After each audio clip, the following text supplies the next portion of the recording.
Kuna watu wawili wanaweza kupitia tukio lile lile la kimwili, lakini mmoja akaondoka akiwa ameathirika kihisia sana na mwingine akaendelea kama kawaida. Na hapa ndipo maswali huanza. Kwa nini wanawake wengi huonekana kuatachi haraka baada ya ukaribu wa kimwili? Kwa nini wanaume wengi wanaonekana kama hawaguswi kihisia mara moja? Je, ni tabia? Ni mchezo wa kiakili? Au kuna sayansi ya mwili na hisia nyuma yake? Ukweli ni kwamba mahusiano ya kimwili hayagusi mwili peke yake, yanagusa akili, homoni, hisia na namna mtu alivyojengwa ndani kabisa.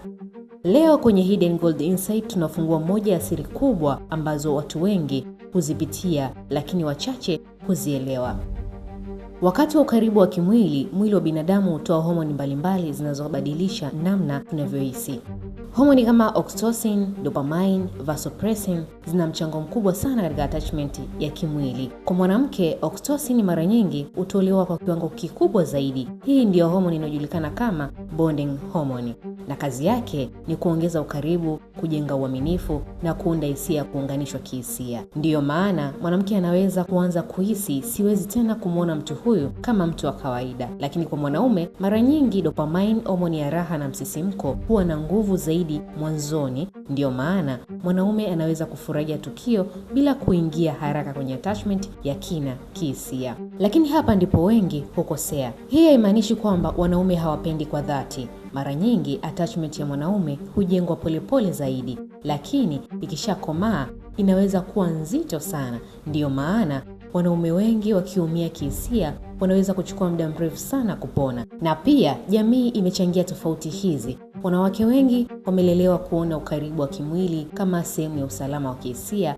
upendo na uthabiti wa mahusiano. Lakini wanaume wengi wamefundishwa usiwe dhaifu, usionyeshe hisia sana. Ndiyo maana wakati mwingine mwanaume anaweza kuonekana hana hisia wakati ndani kabisa ana mengi anayopambana nayo. Lakini ukweli muhimu sana ni huu: sio wanaume wote wako sawa na sio wanawake wote wako sawa. Kila mtu ana namna yake ya kupenda, kuumia na kuattach.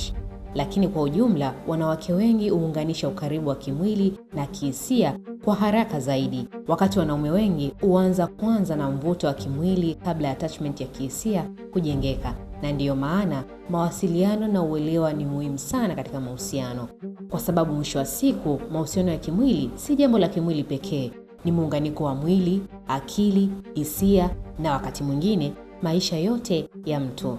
Ndiyo maana mtu mwenye hekima huchagua kwa makini nani anaruhusiwa kuwa karibu sana na maisha yake, kwa sababu wakati mwingine kile kinachoanza kama tukio la muda kinaweza kuacha athari ya maisha yote. Hii ni Hidden Gold Insight Relationship Series. Kama umejifunza kitu kupitia ujumbe huu, endelea kufuatilia kwenye mitandao yetu ya kijamii kwa mafunzo zaidi kuhusu mahusiano, akili, maisha. Follow, share na acha maoni yako. Unaamini attachment huanza kwa hisia au ukaribu wa kimwili? Mpaka wakati mwingine, linda moyo wako, linda akili yako na chagua kwa hekima nani anaingia ndani ya maisha yako.